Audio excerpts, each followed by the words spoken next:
This video is not meant for kids. Just a heads up. Saying this just in case. And YouTube tends to be weird when it comes to that stuff. So, warning! This video is full of foul language. All sorts of violence and sex and gore and I don't know. It's something absolutely traumatizing to any child. The British! So please just don't watch this video in general, regardless. It's bad. I didn't want to make it, but listen. They forced me to. They have my wife. Please, they sewed my mouth shut. I can barely speak. April Fools!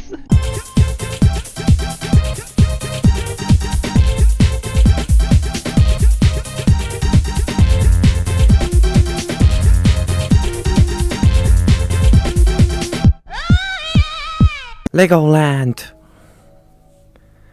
I don't know how to start this. Anyway, this is a park management sim, as some places categorize it. Well, more of a builder, as there isn't anything to manage here really, but I'll get to that later. This was released in 2000 for PC only. Developed by Chrysalis Software, who made Lego Chess prior in 1998, which Legoland does share some assets with, and published by Lego Media Group. This is from the post-Lego Island boom that had the Lego company giving its name out on all sorts of video games. Quick rundown. Lego's surprisingly late first ever venture into the interactive medium. The second venture into the interactive medium from the Lego company. 1997's Lego Island was a massive success upon release. Well, a bit lacking in terms of gameplay and being a technical mess, it made up for it by having so much character and personality. And with that, came more Lego games of all sorts from different developers. They were throwing everything at the wall to see what sticks. We got Lego Island 2, Lego Chess, Lego Creator, Throne Racers. Where's the Lego here? Bionicle got some games. Lego Alpha Team, Lego Loco, Lego Stunt Rally, even Calidor, the franchise that crossed over a Galidillion Danish krona, got some games. Breach. This dreadnougught's destination is Keck. Lego Friends, where's the Lego here? You may say this is based on the theme, but that came out after like 12 years. What? Lego Rock Raiders, Football Mania, Lego Racists. That was a slip up, I didn't mean it. That lasted until the late 2000s, an era where Lego was at its best, I say, as this was when Lego had figured out what worked when it came to design from their experimental days of the turn of the millennium, and while they were common by now, this was before licensed themes took over completely. Yes, I'm a nostalgia biased millennial if you couldn't tell. But also Exoforce was peak, I tell you. It planted a seed in me that made me love tokusatsu and mecha anime, which led me down some certain paths. By 2010, Lego games mostly became TT making the same game over and over again, following the success of Lego Star Wars and them reskinning it as a tool of the Chronicles of Narnia video games, and also other licenses that Lego had at the time. In recent years, however, I feel like the old variety of the Lego media days seems to have somewhat returned. All we've got from TD in the past 5 years is just the Skywalker saga, which faced many delays and numerous behind the scenes issues, so the Lego group got tired of having to work with TD after all that. Meanwhile, we've gotten Lego Builder's Journey, and Lego Brick Tales, Lego Brawls, Lego 2K Drive, Lego Fortnite? Okay. Lego Horizon Adventures? What? I just discovered this. I had... What? Foe. Any Lego game made prior to 2005 has been shocked under the rug, and they just act like they never existed. None of them are on modern days digital storefronts and I don't think they even have referenced them once anywhere ever since. Now, as you can tell by the title, Legoland is a game where you build and manage, in quotation marks, your own Legoland park. You know the theme parks? Look, I don't go outside. I haven't been outside since 5 years ago, so I can't comment on the parks themselves. The impression I get is that they're C-tier parks at best, some being better than others. This right here is a game I had as a kid and played to death, while also not getting very far, as I got to Park 4 and got stuck because I was a dumb, barely literate small child who couldn't understand English. I mostly just spent my time in free play mode. Well, that changes today. I'm here to beat the campaign. Career mode? Mr. Bimbo can't stop me. You are a nameless, faceless, newly hired park manager at Legoland, and this is Jonathan Ablebody, voiced by the future face of British Kids TV. The only reason I know that is because I saw the Cat Icarus video years ago. I am not British myself, so I can't say anything else about him. This is like the only reason why I even know his name. He is the only credited voice actor here, sorry narrator, but I can tell you that the Judgment entity definitely wasn't voiced by him. You aren't doing too bad. We also got Bob the Gardener, Rosie the Cook, JB just got the call. They're going to have to put me down. And Professor Voltage, our head of research, who is showing off his newly created time machine.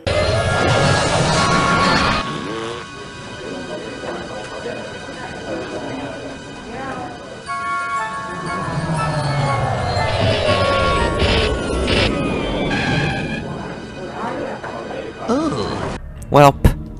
Now this is a criminal negligence lawsuit waiting to happen.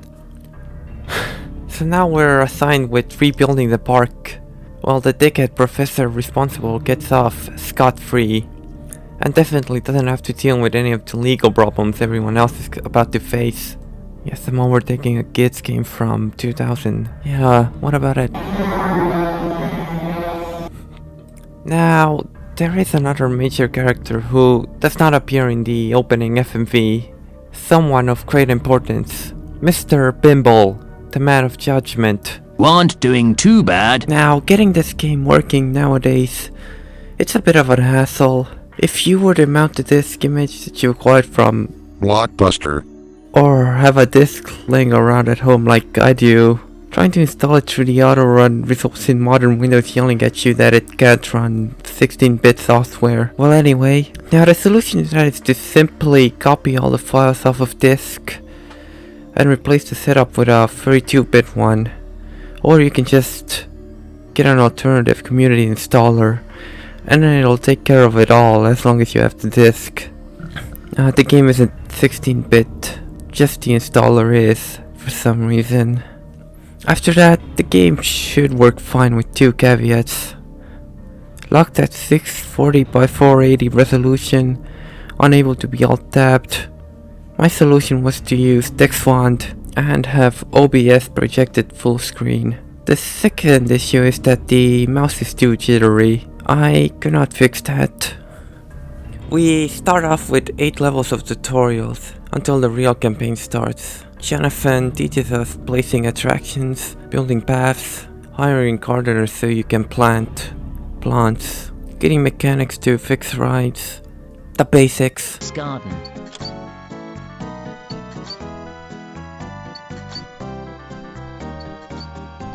Hope you like this one song, as this is the only BGM track throughout the whole game, discarding cinematics.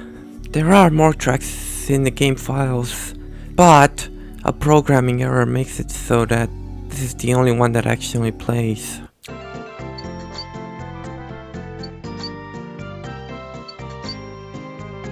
So this might actually be the best possible choice for a piece of music that just eternally loops throughout the whole thing. Also in the game files, Jonathan doing literally anything. In the game he just stares at you while the camera zooms in and out to him just breathing. Boating school entrance. Oh, and he narrates everything you do. He shouts out loud every ride name. Boating school entrance. Water barrel. Lego media shop. Spider ride.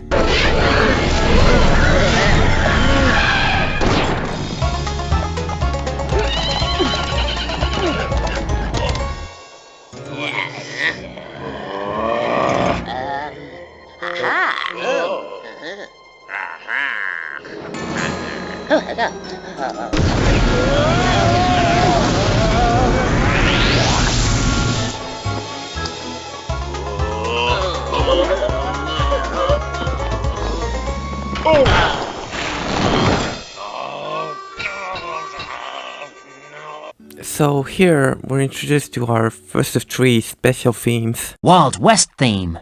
Now we're off to the real game. The time of Mr. Bimble's judgment has come. So here is the core gameplay loop.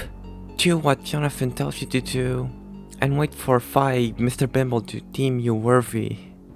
Each level is represented by a mini-land, which, if you aren't aware, they're small Lego recreations of various famous cities that you see all over Legoland parks. For the longest time, I thought each level was a Legoland park in its mini-land. So here was my favorite ride as a kid in this game, the driving school. One of the things I did a lot was build these giant road networks in free play, like it was a city. A Lego city! I remember being able to link 2 driving schools together, but no, you can't, disappointingly. Now, the first 2 levels, they're baby easy. Well, this game is for babies, but I had no issues going through them other than the usual mouse struggles. Add a skeleton surprise to the log flume. Hey, check out this cool log flume.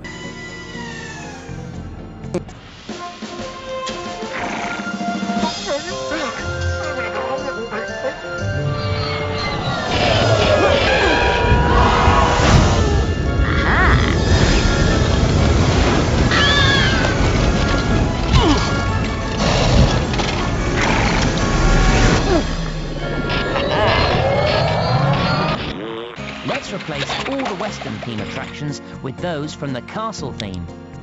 Oh, come on, Jonathan. I spent time carefully putting this together.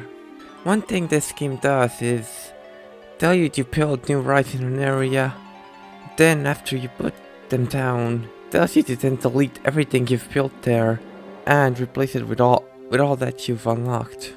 And now, castle theme. The castle theme. Here we have this game's sole roller coaster, Sensory Coaster. The description calls it one of the coolest rides to ever exist. I mean, they aren't wrong since it's got the green dragon on it. Objectively, one of the greatest pieces of human creativity and art. Human creativity and art. Up there with the works of Da Vinci and the sculptures of ancient Greece and Rome and the like. The building here is too simple, can't do any loops, or spins, or helixes, or S-spins. You might be able to recreate Mr. Bones' wild ride. I tried to myself, but the mouse movement is just too jittery for me to handle. Even without that issue, construction is kinda clunky as a whole. This one's a simple puzzle.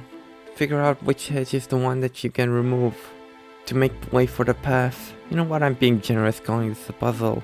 Now comes level 4. The professor has solved our power problems and invented a new type of power station that uses those strange crystals. Built it over the crystals in the park.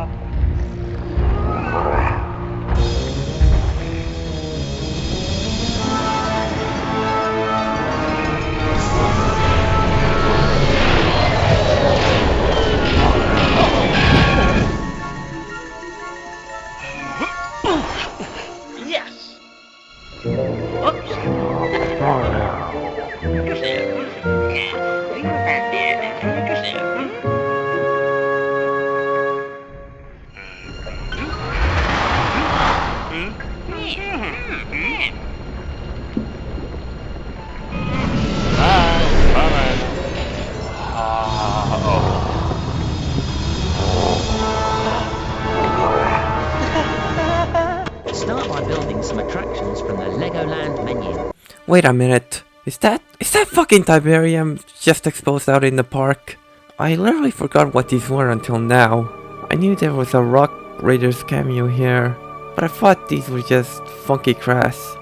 Well, I hope the guests enjoy Tiberian poisoning, I guess. Not sure if it's worth it for Legoland. Maybe like Cedar Point in Ohio, or Tokyo Disneyland, but certainly not Legoland. So why couldn't I get past this level? Simple. You aren't doing too bad, but you still need... I didn't understand what the game was telling me to do. I did not know what variety was. Leave me alone, I was 6 years old and I didn't understand English and could barely read. Even after asking my older brother for help, I still couldn't figure out Pimble's requirements for good scenery. I still don't understand, to be real with you. I feel like there isn't like enough decorative things to place down for something that actually looks like good or varied. I just plopped down and prayed and that seemed to do the trick. And I don't feel like what I put down counts as good scenery, but it seems good enough to appease the Mr. Pimble. I don't know, I feel like if you put a lot of thought into how your park looks, you'll just film when the time comes for Pimble's moment of judgment. Parkitect is a good example of how to handle scenery, with it providing visualization for your decoration quality and also having an immersion stat. Another thing I didn't figure out as a kid. At one point in the game you're told to find lost coins somewhere by erasing rides. That may have also contributed as to why I never could get past this level. Hint, it's always the octopus ride. And also it's merely 50 coin. You know, I never paid attention to my finances, as I was always swimming in loads of cash. There are no maintenance costs or anything. As such, hiring every single mechanic and gardener is something you can do with no regard as there's only the upfront cost. And all the rides and plans are really cheap. So yeah, despite my worries, I finished this level with ease. Managed to appease the Mr. Bimble. The level afterwards, it's even easier. I don't have anything to say. I'll just use this opportunity to talk about how lackluster just building a park here is. Oftentimes, I've seen this game compared to Roller Coaster Tycoon, to which I say, nah. If anything, it takes very much from Theme Park, without the complex management. Now, the problem here is that the actual park building was sort of an afterthought in Theme Park, with the business side being the main focus. So, what you're left with is an okay construction game. It's too simple to be called either a management nor a sim, so it's unfair to expect this to be anything complex given that this is a straight up kids game. Problem is that it's more than lacking in terms of construction tools in a Lego game. I think they should have waited a couple of years and made it in full 3D when your average family PC would be good enough to handle it. I'm envisioning something between Lego Creator and Roller Coaster Tycoon 3. I think that would realize its full potential in being a Lego theme park construction game. So please do not take the construction mechanics from RCT3. I recently played it for the footage after years of having not touched it, and it is miserable. So, nothing wrong with the game's visuals per se. Well, nothing spectacular, they're fine.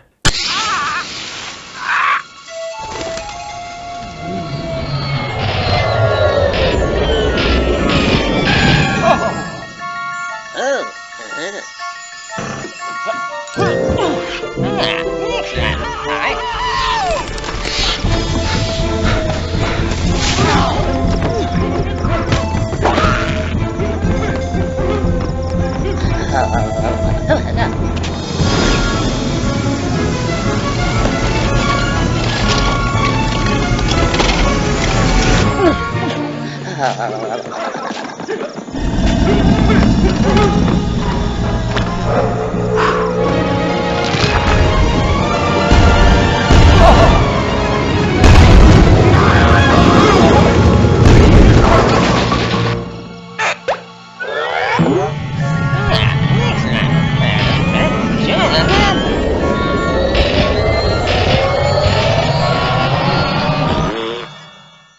don't just follow up your casual colonial racism with... Miniland, Holland. Yeah, here we're introduced to the adventurous theme. This one feels really underpaid compared to other themes.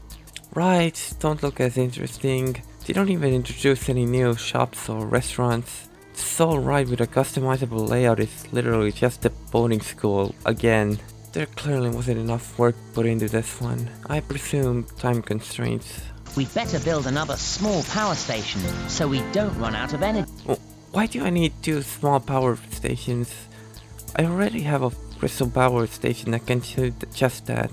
In this one early on, Jonathan asks you to specifically build pieces of shrubbery in the western area, and I wasn't sure if the game meant by the theme or on the western side of the park. I ended up restarting a few times, as I felt like I had screwed myself over by doing it wrong. Meanwhile, RCT handles its goals by going, hey, get this amount of guests in the park, or have this high amount of value for your rides, or enough tickets or whatever, just do whatever it takes. I really don't want to keep making comparisons to RCT, but like, that's easier to understand, and encourages creativity, helping out the developing mind of a child to grow. And also figure out how finances work in its base form. Albeit, it can end up being really difficult, and when I was like 9, it was impossible for me to get like past the first few scenarios in RCT 1 or 2. This level's got a gimmick as well. Aliens come in and steal everything on one half of the park twice. Legoland weather report. Well, so now we're in heat. I mean, it's a heat wave. Okay, now I'm curious where this particular Legoland park is. Like, which one I'm specifically building in? Which one has an ongoing Tiberium infestation? Which one has an ongoing Tiberium infestation? Do not say Lego City, that would be too obvious. I have your coordinates, do not even try. Now, I'm gonna go off of what Legoland parks were already open by the time of this game's release. The ones that have promo videos in the menu. Can't be the one in Denmark, as there's plenty of high elevation to go around. It can't be the one in Windsor, England, too, as it's not like constantly raining. There actually isn't any dynamic weather mechanics at play here in this game. I am going with the park in California. Due to how like half the park is desert. Scroll up. Build a waterworks block. The sounds that the waterworks things make, they had me shaking around in real life. This is just made me had me concerned something was going on. Wait. Fuck off, Bimble, I'm still in my early stages. So, in this level, due to the heat wave, the rides tend to break down way more than usual. Phew, it's a hot old day. Better put the mechanics away before they overheat. Jonathan, why are you making me put away all the mechanics? Okay, I'm not sure if I can finish this, considering I'm at my last chance. I don't know if whatever I have is enough to please Mr. Bimble's wrath. He's... Oh. That Bob, he makes me laugh sometimes. He's had another 5-minute puzzle level. Let's move on. This one's gimmick is finding the rides that have gone missing. So here, we place down whatever rides we have, two at a time. Place the 2 and you unlock the next 2. I'm gonna use this opportunity to rant about the free play mode. Because here is the thing. For some reason, they put on a limit on what attractions you have. There's this bar. Each ride fills it up by variable amounts. It might be dependent on the scale and how much power the attractions take. But at the same time, I'm not sure how it works. It's supposed to be Like, yeah, of course the giant fort takes up so much, but it seems random when it comes to the mini lands. Wait, hold up. Why is the India mini land the lowest value one? What did this British developed game mean by this?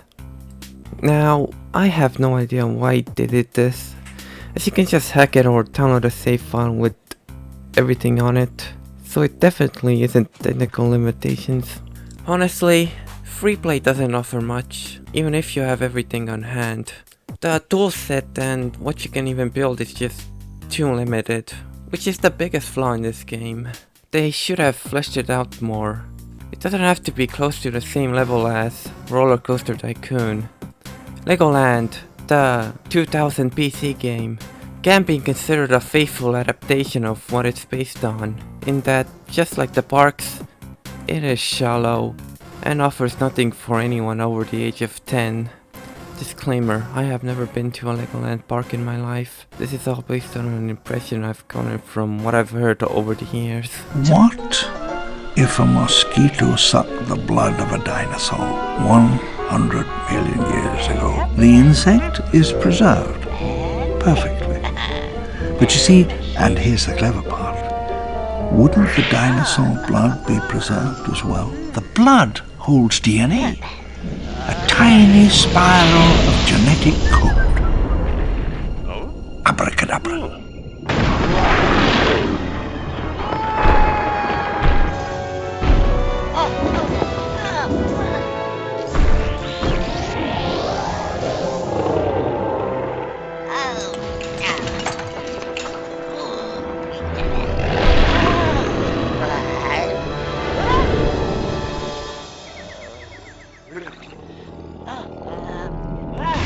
Dinosaur! The time has come. Mr. Bimble's final judgment. You aren't doing too bad. This is what we've been working towards. Oh, I beat it. I beat the game. Those dinosaurs don't look very well. Do you think they could be broken?